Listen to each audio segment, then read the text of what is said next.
Y'all let y'all girls slide for some reason. Me and Bob said that Bob was going to reach Sarah, well, I would never let her make it 5 minutes. For a daughter, the ex-governor's daughter. Sarah Huckabee. How we let us slide? I don't hear y'all throwing her under the bus. Listen to that. Run over and back and forth. Listen to that. And then run over again. Listen Man, to that. you put on the train tracks. Put her running. Remember that cartoon, Rocky and Bullwinkle? Yeah. Remember how they would always tie that woman to the tracks? They wouldn't let nothing happen to her. Yeah. Oh, really? We don't run over. Okay, man. I may have something to say. Do it. Thank you. All right, man. I got you. Underlying medical conditions such as asthma or diabetes, you can get vaccinated against pneumococcal pneumonia, a potentially serious bacterial lung disease that can disrupt your life for weeks. If you're 65 or over, it is also recommended you get vaccinated against Many supposed to be up. So talk to your doctor about vaccination today and learn more at lung.org/protect yourself. A message from the American Lung Association in collaboration with Pfizer. I can press play now. Mm-hmm. Do you hear something?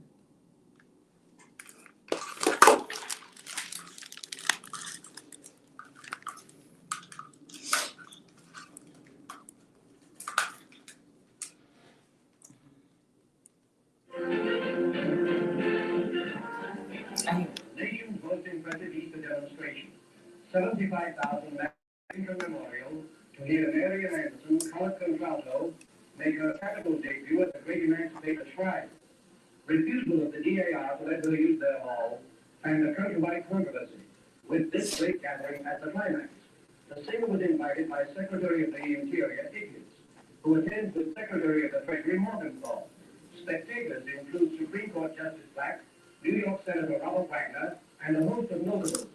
Here to listen to a voice acclaimed by many as the finest in a century.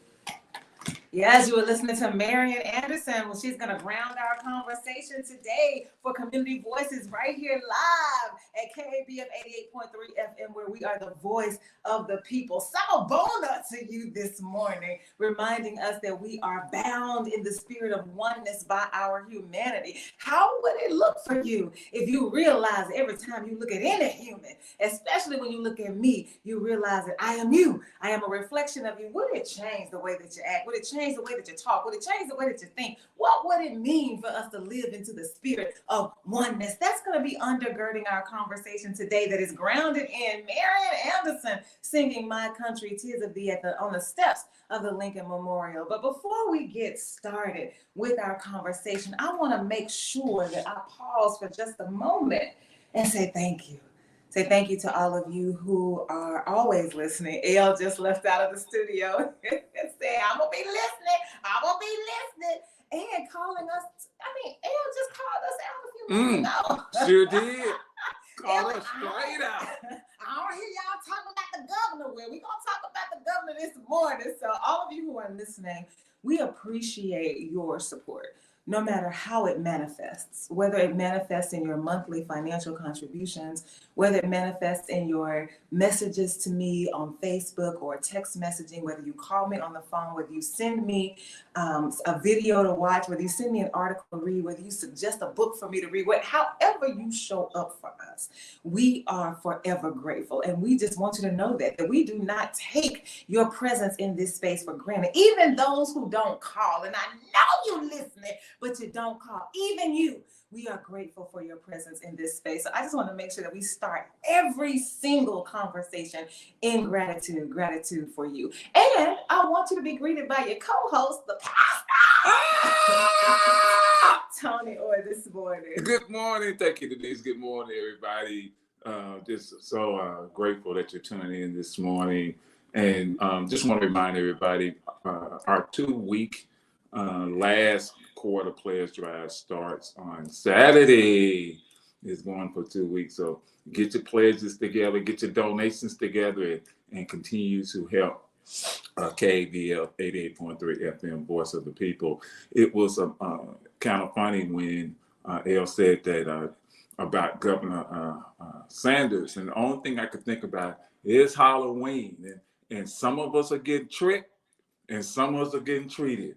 Yeah, and we can figure out who getting the trick and who getting the treatment, who getting treated. So when we start looking at what's going on in this world, sometimes you have to just take those two words and figure out which side of the equation you are on.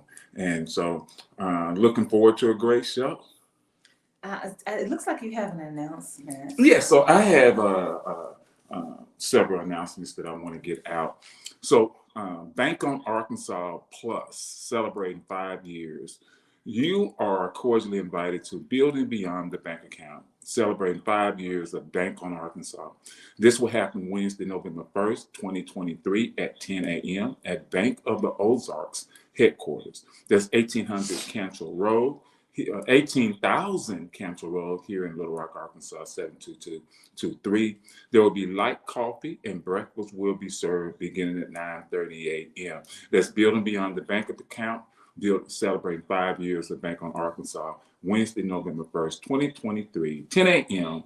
at the Bank of Ozarks headquarters, 18,000 Cantrell Road here in Little Rock. Also, Children's Book Week 2023, literary celebration. Your voices and stories are important. This is going to happen from November 6th through the 6th and the 7th, 2023. There's going to be book giveaways. There are some featured authors and artists. Cheryl Willis Hudson and Wade Hudson, co-founders of Just Us Books Incorporated. Katina White, STEM educator and co-author of STEM Looks Like Me. Mickey Hernandez, voiceover actress, voiceover actress, founder of Mixed Kids and Company. Mixed Kids and Company. Patrick Oliver, founder, Say It Loud, Readers and Writers LLC. And this, like I said, is going to be Monday, November 6th at 2023, Tuesday, November 7th, 2023, and it's going to be, it doesn't say, I take it back. It's going to be at the Rocket Lab, 120 River Market Avenue in Little Rock, Arkansas. For more information, go to info@speakloudly.com. That's info@speakloudly.com. And the number you can call is 501-952-6169. That's 501-952-6169.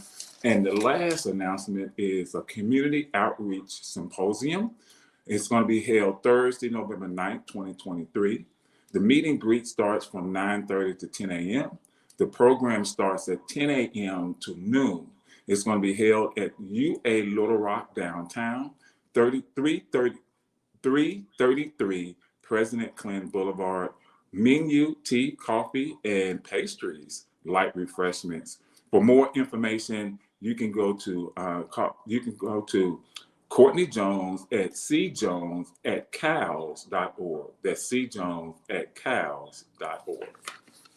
The only other announcement that I'd like to add to that is that we got Domino's in the Park happening on this Friday at 5 p.m. Tony will not be there because he's got other stuff to do. We had a great time last Friday because Tony from the community, we got Tony from the studio and we got Tony from the community that show up at Domino's from time to time. And so Tony was there playing with us, slapping dominoes. He started out real slow. Like we was shutting him down. Like he could not even get on the board. You know, we play 10 to get in. He could not even get 10 to get in. So finally he was like 10-4. We said 10-4 on domino, but it did on Friday. For him, It right? did. Yeah, it did. So I want to let you know that even though Tony will not be here on Friday, we will be at the park at 5 p.m. for Domino's in the Park right here at Petaway Park on 21st Avenue. And we invite you to attend. It is open to everyone who would like to come. I want to ground our conversation in this EJI tidbit, Equal Justice Initiative tidbit, which comes from the Legacy Museum in Montgomery, Alabama, which is founded by Brian Steverson, who is an attorney who continues to remind us to connect the dots between the system of enslavement in America in particular and mass incarceration. So he does a lot of work in that area. His whole life is devoted to that.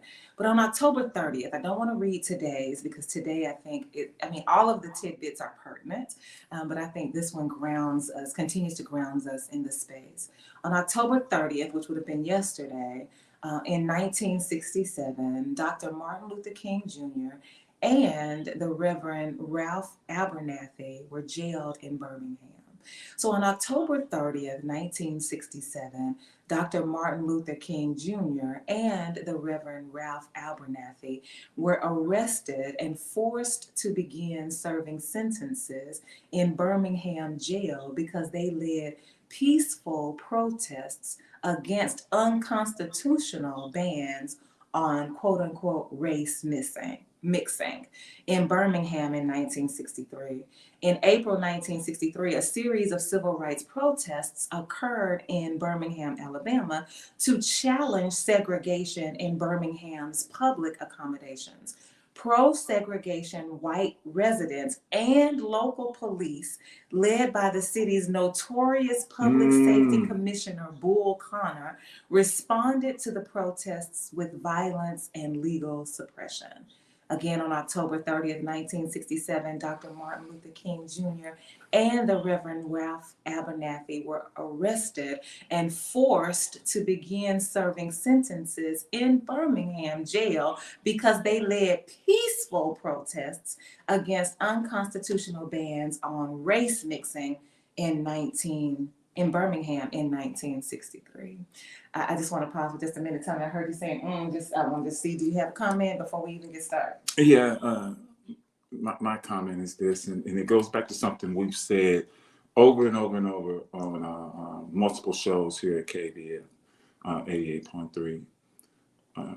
When we think about situations, where Black people have been attacked, jailed, and mistreated, we sometimes think about, that was so long ago.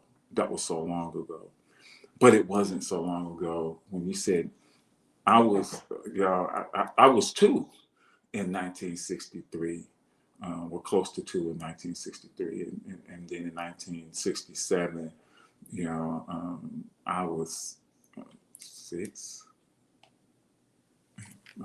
5 or 6, but it happened in my lifetime.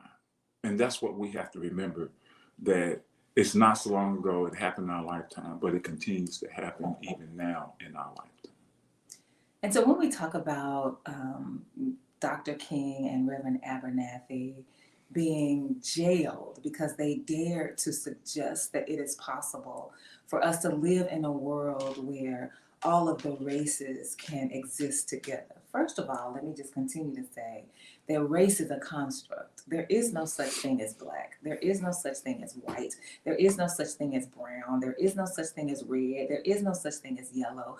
All of that is a construct that was designed by the system of white inhumanity to push forward this false narrative that people who have been labeled white are superior to all other people, and that it gives them the right to become nationalists, to do all that they want to do, whether it is rape, whether it is slaughter, whether it is war, whatever they want to do to say, no, this is God ordained that we take this country back so that it would be a white country, because that is the false narrative, the lie, the myth that they continue to perpetuate. So I want to make sure that that is clear when I say that. And here we have Dr. King and Reverend Abernathy being jailed because they dare to say, look, we are all human.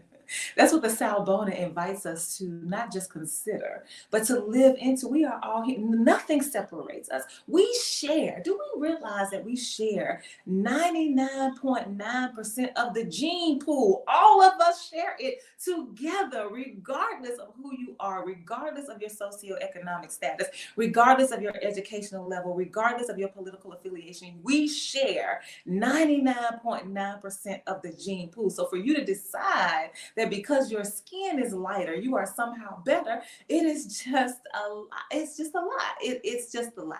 And so when we have this situation with Reverend Abernathy and Dr. King, where they are being jailed 4 years later because they led a peaceful protest to say that you cannot stop any one person from entering any public accommodation. You cannot stop me from eating in this restaurant. You cannot stop me from swimming in this public pool. You cannot stop me from going to this school. You cannot stop me from doing anything where humans are allowed to be accommodated. You cannot stop me. And so for them to do that, I thought it's just so pertinent for the conversation that I want to have today. That is rooted in Marian Anderson singing My Country, 'Tis of Thee. Marian Anderson is an African-American woman, a Black woman who is known. She is her legacy, I don't know if everybody knows, but her legacy is that she was the first African-American woman. That's the language that they use when you look it up, when you Google it, when you read about it. She's the first Black woman to sing at the Metropolitan Opera on that stage. And so we have her here. I made sure that I chose to showcase her talent this morning because of what happened to me on Saturday. So Saturday I had a client. I was subcontracted to do some work, to deliver some content for a political party right here at the Capitol in Little Rock, Arkansas.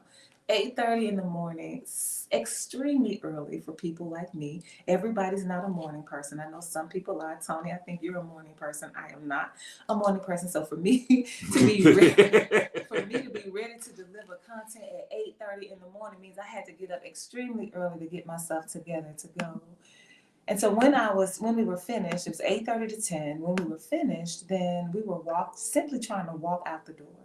I had just said to the people in the room that sometimes all I want to do is just not think about my Blackness today. Like, I know I'm Black. I don't have a problem being Black. I'm Black and I'm proud, but sometimes I just don't want to think about race. I just want to do what I'm called to do and go on about my business. So we are walking down the stairs in the Capitol building and we're headed to the door. We're just headed to the exit. That's all.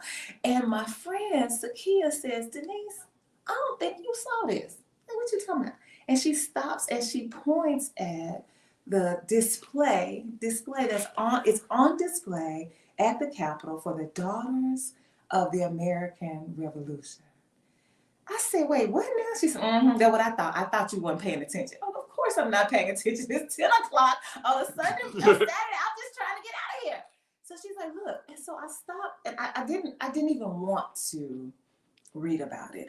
So I took pictures instead so that in my own time, when I was ready, I could take a moment to view this exhibit that they have at the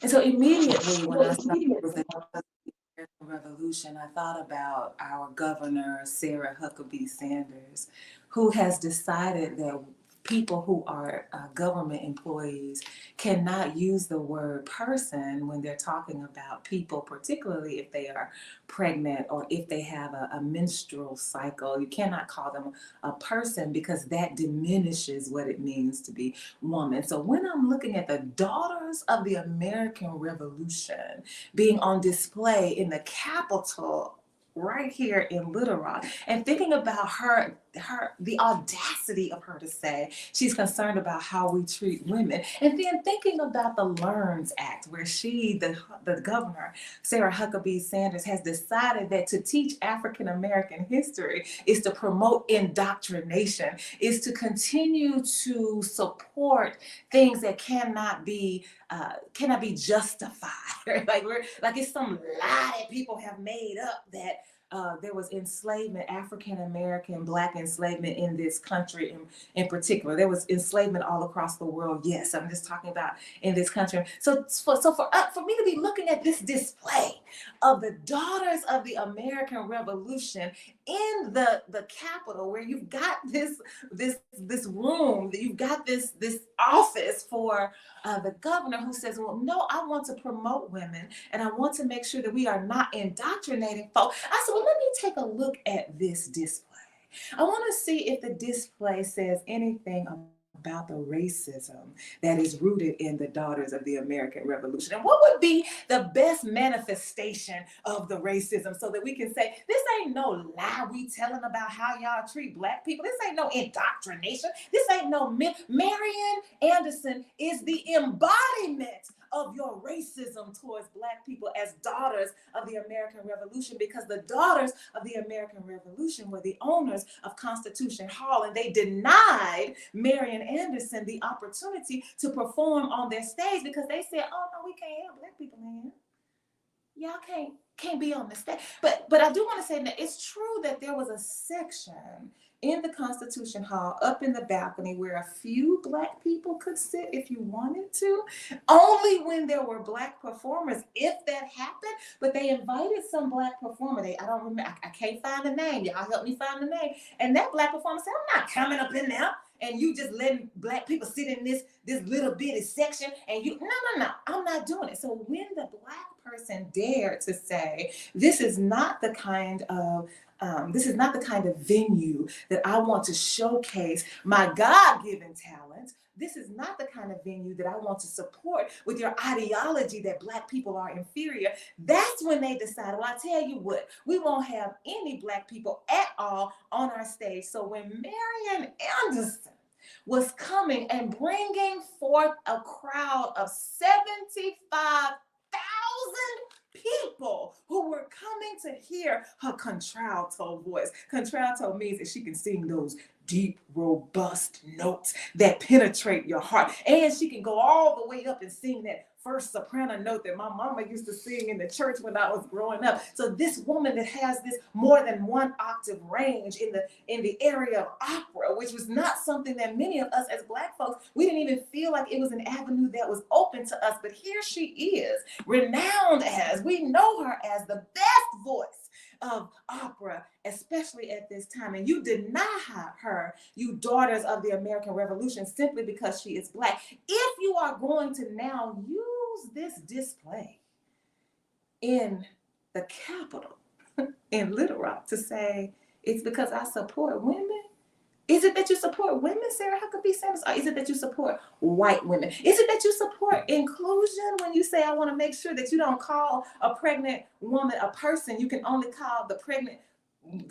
person a woman. Like, it don't even make it. I can't even get it out of my mouth what you're trying to say. Is it that you really are trying to be inclusive of women because you think they are being dismissed? Or are you continuing to perpetuate the lie that because your skin is white, so that you've been told that it is okay for you to deny the history, for you to deny the celebration, for you to deny the acknowledgement, for you to deny the reparations of Black people? Because not once in the display does it say anything about Marian Anderson. Not once in the display does it say anything about Constitution Hall. Not once in the display does it even say anything about the statement that you have on your website, Daughters of the American Revolution, about how you had to apologize only because you were scared you was going to lose your tax exempt status because you were being racist. Like, why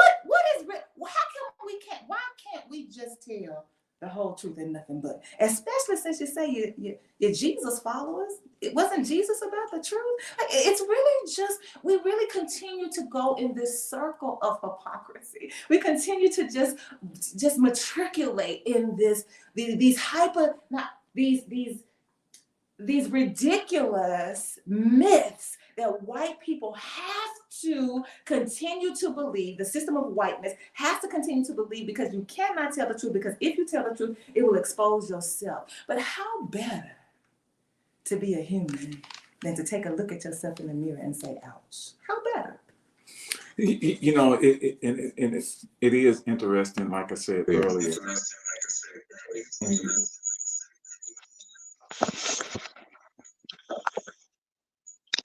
Is it on me?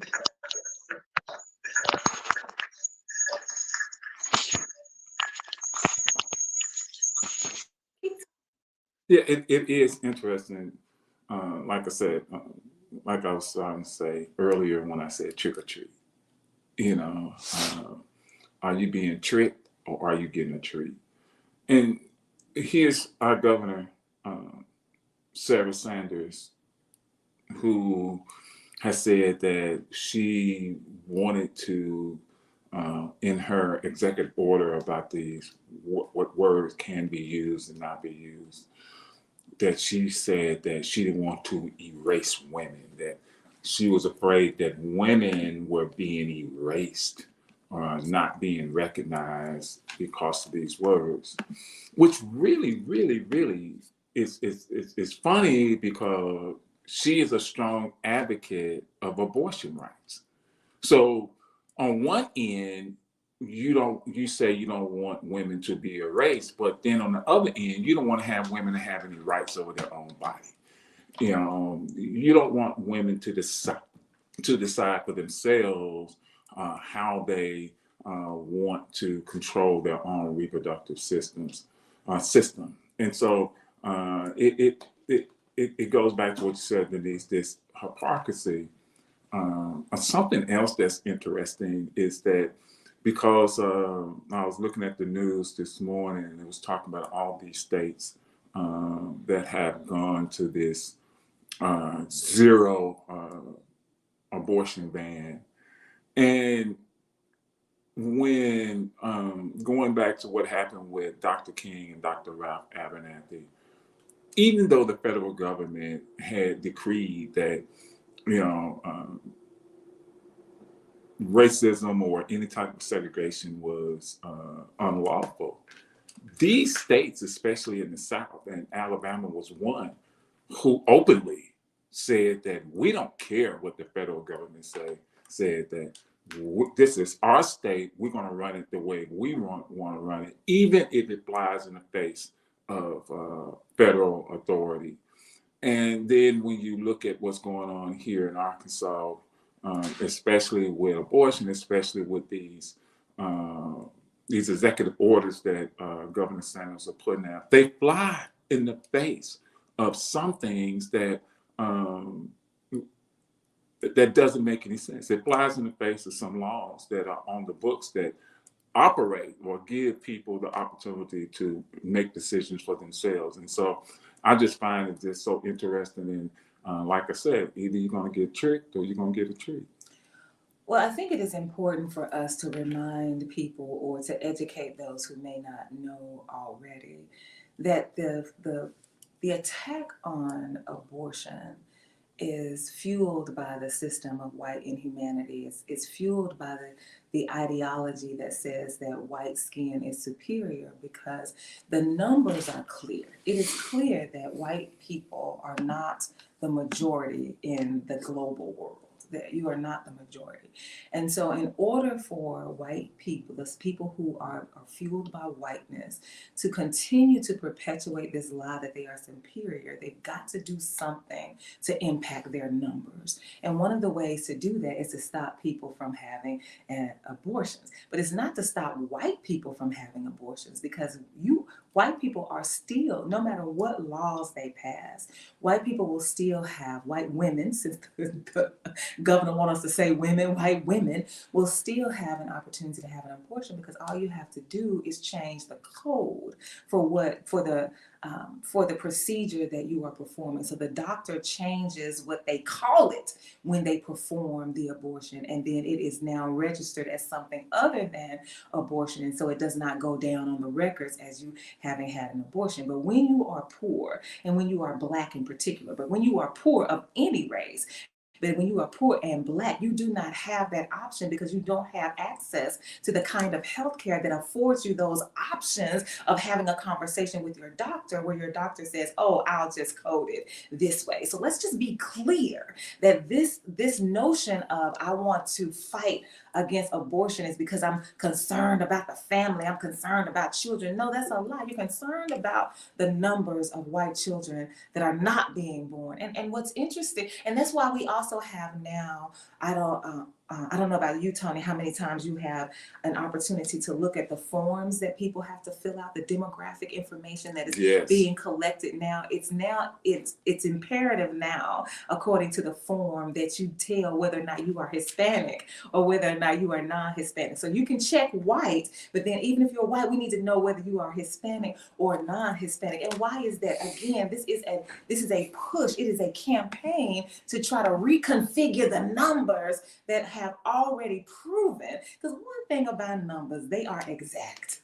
One thing about numbers, they are exact. You cannot change the fact that white people are not the majority in the global society. And so that is part of this push. And our governor, Sarah Huckabee Sanders, everything that she's doing is lockstep in line with this idea that I'm going to do everything it takes to continue to push forward this false narrative that we are a white country that was meant to be governed by white people because white bodies are superior to all others. And that is what she is doing, even with this display. I would not have had a problem with the display of the Daughters of the American Revolution had she included the truth about it. But for you to pretend like this is some wonderful organization about women who want to be volunteers in service of women, it's a lie, because I can show not just one Black woman. I'm gonna show you another Black woman in 1988. I want to say 1988 that you also discriminated against in the name of the Daughters of the American Revolution. And it's so important. You said it earlier that we know the history. That we understand what's going on. When you start talking about, when you mention about abortions that protect the lives of children, but that's a false narrative also, because you want these children born, and especially those who are Black children or poor white children or poor people. You want these children born. But then you take away the health care for the children. You take away you mess up their education system, or don't want to get the resources for the education system. You create a situation where you can't get affordable housing. You create situations where you can't get the adequate health care you need. So you take away all the things that would help facilitate healthy growth of children, but then you say, our whole goal is to look out for children. And so that's another hypocrisy. Like I said, it's a trick or treat. So in 1983, I said 1988, but it was actually 1983. So the Daughters of the American Revolution decided that a retired Black school secretary named Lena S. Ferguson, they decided to deny her membership into the organization because of her race. Now, the Daughters of the American Revolution, they posit that their mission is to make sure that they preserve patriotism, that they get rid of anything that is un-American. Hello. I can't make this stuff up. Hello. You don't want to be un-American, so you deny this woman. Well, you know what? Now that I think about it, it is very American un-American to deny access to Black folks. So you know what, you're right. You are staying true to the mission of America by saying it is un-American to allow this Black school secretary named Lena Ferguson to become a member of the Daughters of the American Revolution. And if anybody out there is like me, you may be wondering, why would Lena Ferguson want to be a daughter of the American Revolution to begin? Like, I don't even know why. Like, why are you seeking this out? And so I'm judgmental. I can admit my wrongs. Like, I'm being judgmental. I'm like, I don't even know why you want to do this, Black woman. And so I'm reading about it. But the Daughters of the American Revolution say, listen, if you are able to trace your genealogy back to anyone who fought in this war, particularly they're really interested in the War of Vietnam. But if you are able to trace your lineage back to these particular acts during America when they were fighting for independence, if you can trace your genealogy back, then you will be allowed to be a member of this organization. All we need is proof. And the only thing you have to pay for is the proof. Whatever tests that have to be run, whatever application you have to file, whatever paperwork has to be completed for you to figure out whether or not you can trace your lineage back to someone who actually fought in these wars during this period from, I think it's like 1773 or something, some period, then you are able to become a member. And so the Daughters of the American Revolution obviously thought that no Black person could trace back to having an ancestor that fought in the war. They obviously thought that there were no white people who raped Black people and had Black children. They obviously don't know their own history, which is why it's so important to us. To me, it's so interesting that we're having this conversation where you got the Daughters of the Revolution talking about we want to preserve history, and you got this display happening in the Capitol of a governor who says, but I don't want her history to be taught. So how does that work? Oh. How does that work? The whole point, one of the premises, one of the pillars of the Daughters of the American Revolution is to preserve history. But your governor said you can't talk about Black folks in school. You can't talk about critical race theory. You can't talk about the truth of who we are as a nation, that there are Black people who have white ancestors.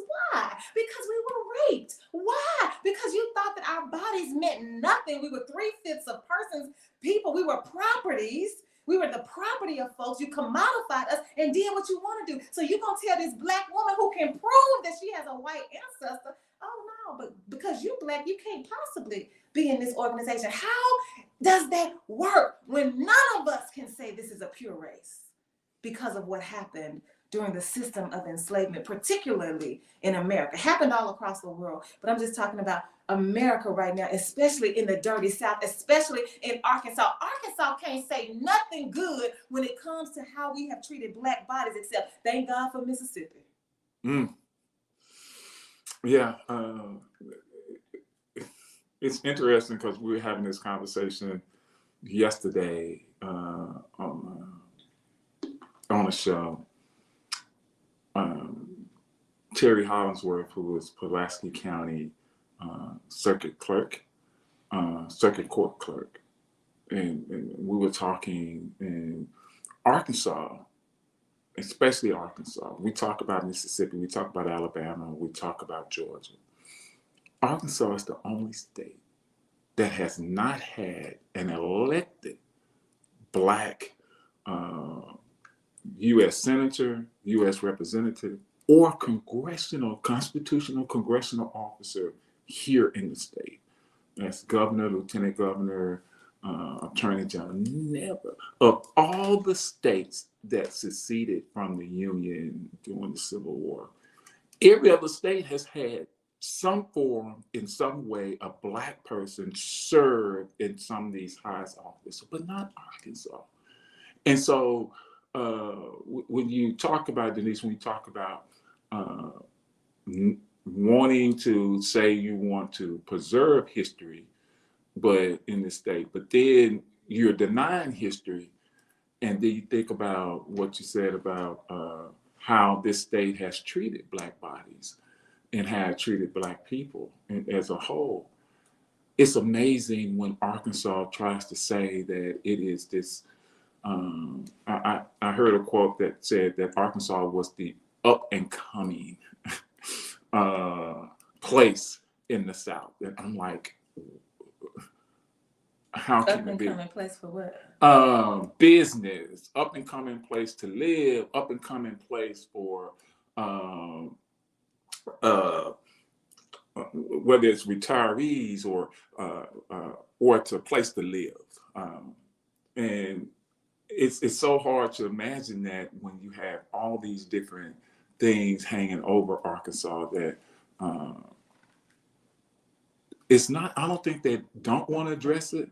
I think they just don't care.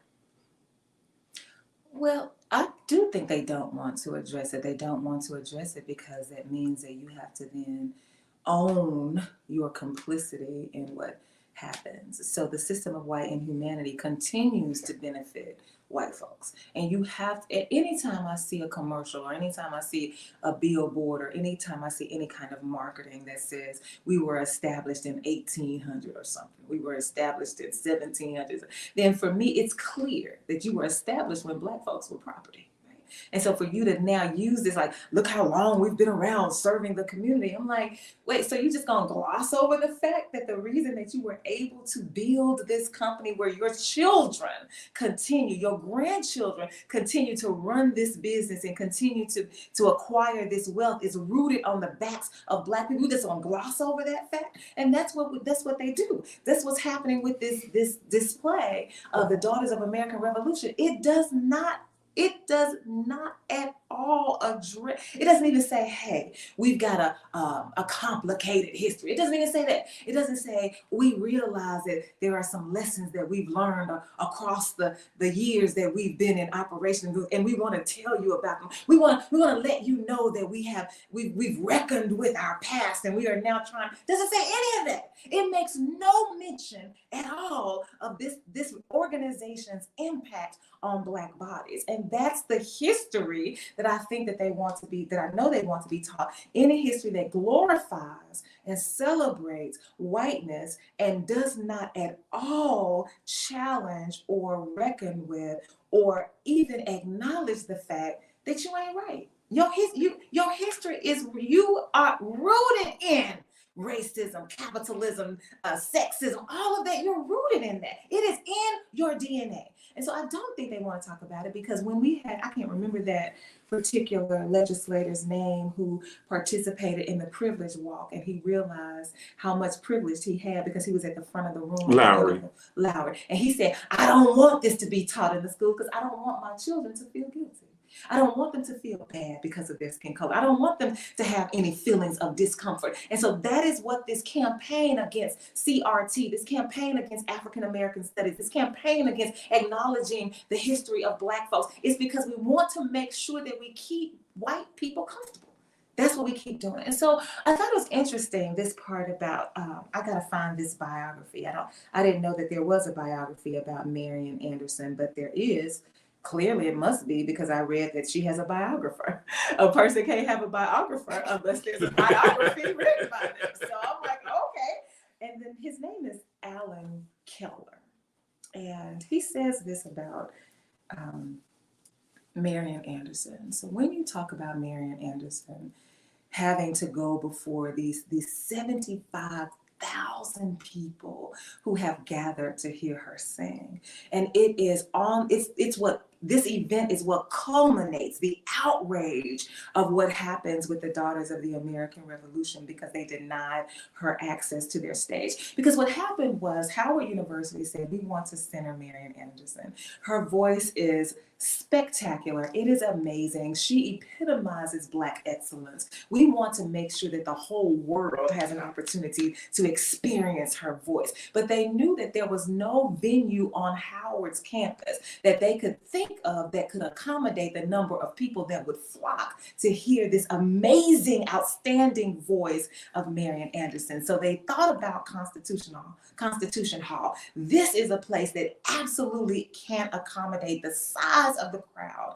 that would turn out to hear Marian Anderson. And so that's why they reached out to the Daughters of the American Revolution, because the Daughters of American Revolution, because they are the ones who owned the Constitution Hall. And so they said, hey, we want to have this venue here, and they denied her. Eleanor Roosevelt resigned her participation in the organization as a result of this, because she said by remaining a member of this organization, it gives the appearance that I agree with what they've done. I do not agree that Marian Anderson has been denied access to this stage, and so I quit. I'm no longer associated with this organization. And so this comes, so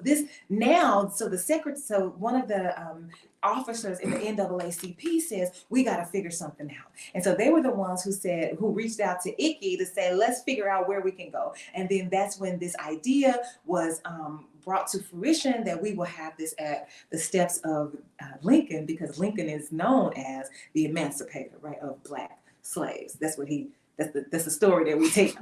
That's the story that we tell about Lincoln. It's the story that many of us have been tricked into believing, since you're talking about trick or treat. And so when Marian Anderson stands up before this crowd that has accumulated from the steps of the Lincoln Monument all the way to the Washington Mall, like this, the wall, the Mall of Washington, she's standing out over 75,000 people. It's the biggest audience she has ever graced. And she is scared. She's like, oh my goodness. Not stage fright, like I can't sing, but this is huge, right? This is huge. And so she's got to get herself together. She closes her eyes. She takes a deep breath, and then she begins to sing My Country 'Tis of Thee as her way of being an activist in this movement. Because I think you need to understand, people, this is what I interpret Marian Anderson to say through this song, is that this is my country too. You don't get to claim it as a white country. You don't get to claim it as the country belonging to your ancestors. You don't get to claim it as yours, like you built it all by yourself. You don't get to do that. This is my country. And then she gets to this third line where you're supposed to say, I think the words of the song is, "'Tis thee I sing, to thee I sing," or something like that. But she says, "To thee we sing."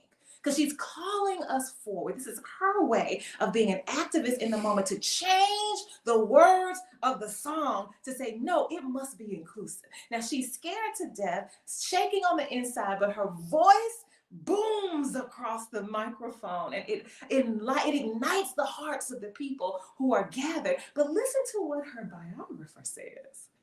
I have not looked this man up yet, but I bet you he white. I bet you. He says, "You never heard in her voice a single tone of meanness, bitterness, blame. It was simply lacking," he says. "There is something saintly in that, something deeply human and good." Listen to the biographer, Marian Anderson's biographer. Listen to what he says. "You never heard in her voice a single tone of meanness, of bitterness, of blame. It was simply lacking. There's something saintly in that, something deeply human and good," which is where I think, Tony, we continue to be tricked as Black folks in this struggle towards collective liberation, where we keep believing that if we just don't make the white people uncomfortable, don't be mad, don't be angry, don't call it out, don't say it for what it, no. Be careful with your tone, be careful with your disposition, be careful with your demeanor, because we just hope that one of these old days, the Lord gonna fix it for us and it'll be right. How dare you declare that you are angry? How dare you declare that you are mad about it? How dare you call it what it is, that you are evil in the face of humanity? How dare you say that? Because if you do, you're not gonna be saintly. And I think that is a trick that Black folks continue to fall for. And don't get me started on in the name of religion. I think it also speaks to another false narrative, or I don't even think it's a false narrative. I think it's another thing that as Black people we have been complicit with, is that when you think about throughout the history of this country, to be anywhere to be accepted a lot of times about white inhumanity or society, you have to be labeled a good Negro. If you ever seen the movie Rosewood, where there was a riot in Florida, and as the riot spread to other cities, the police and other white citizens stood at the road, and as these other white vigilantes were coming into the town, they said, "No, you're not coming in our town because we got good Negroes here, and they don't bother anybody. So you're not going to come in here and bother it." So when you think about it in that scene, it's that if you're a good Negro, we'll protect you. You know, whiteness, we'll protect you. We'll look out for you. But don't raise your voice. Don't speak back. Keep your head down. Don't look me in the eye. Go on, do what you need to do. And we will treat you. Even though we're tricking you, we're going to treat you.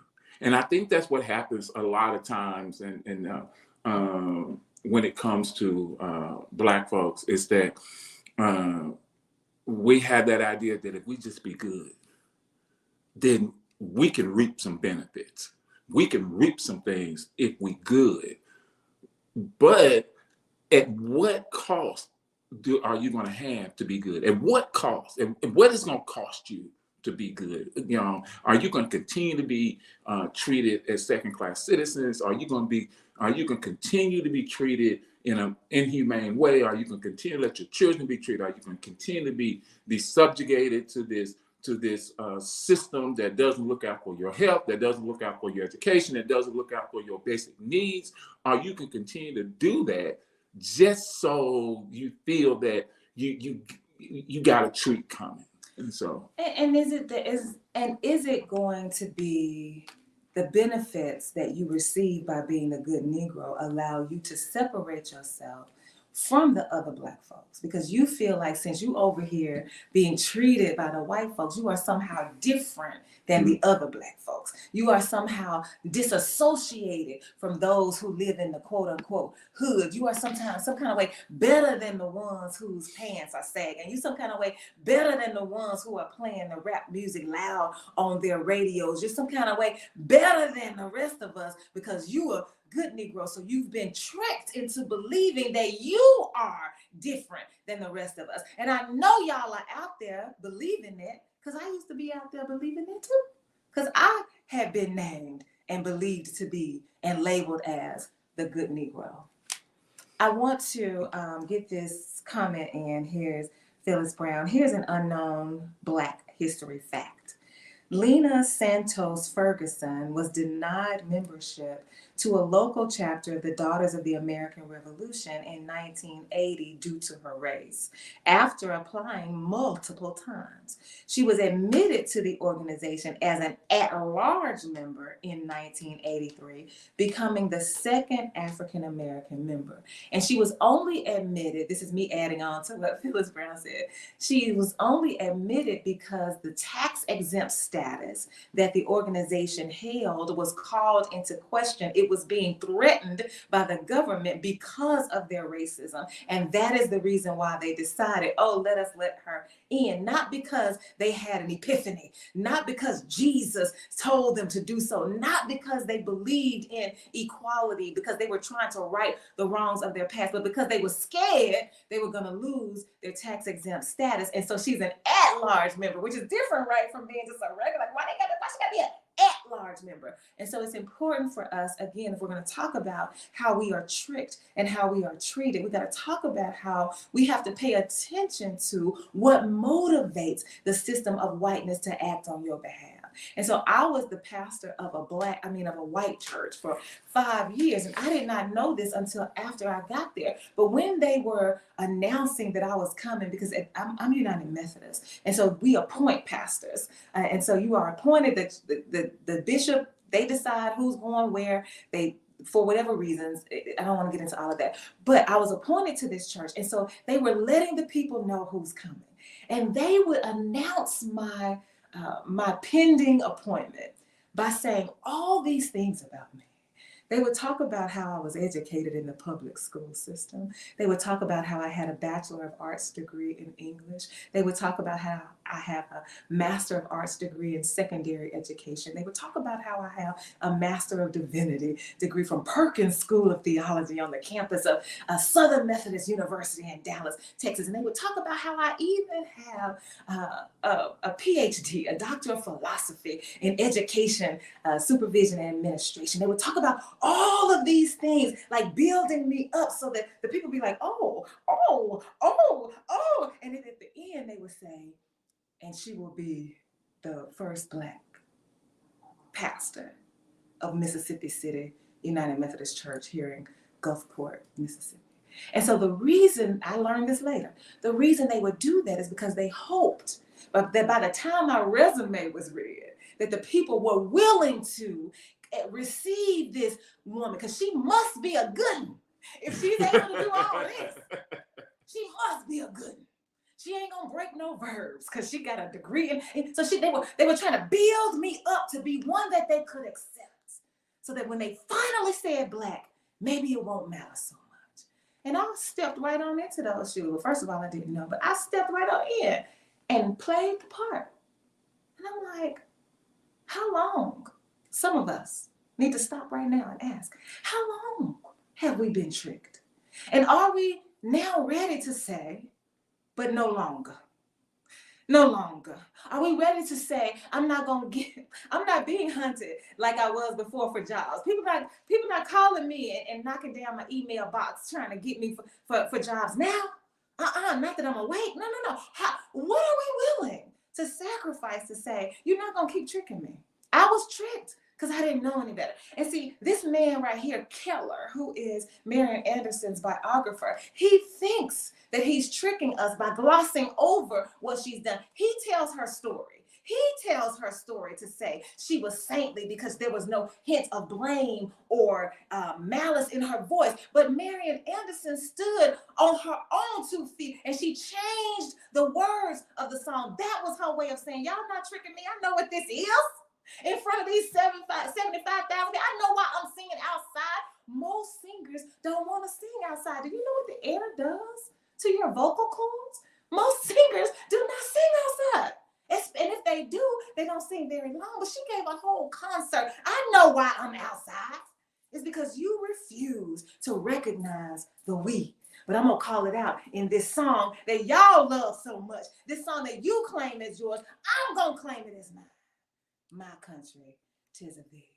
And so I want us to be reminded of Marian Anderson, especially if you go to the Capitol today, even if you just drive by, even if you just remember what street it's on, that you've got a governor who dares to say, has the audacity to say she's concerned about women and concerned about inclusion when they won't tell the truth about their own organization. And if you want to be a member of the Daughters of American Revolution, I'm not saying don't, not at all. I'm just saying know your history and know mine, and be willing to share it with anybody and everybody, every chance that you get. That's our message today, right here at KBF 88.3 FM, where we are live for Community Voices. Your girl Lola is up next right here. I'm ready for 2 hours of music, 2 hours of consciousness being raised in this place through the tunes, through the words, through all of what she has ready for you on this on today. So I cannot wait for you to hear these songs. And as we get ready for her, I'm going to leave you with some Nina Simone. I'm going to leave you with some Nina Simone saying, I wish I knew what it was like to be free. Ooh.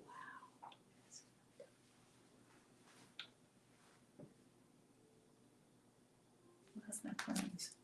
Oh.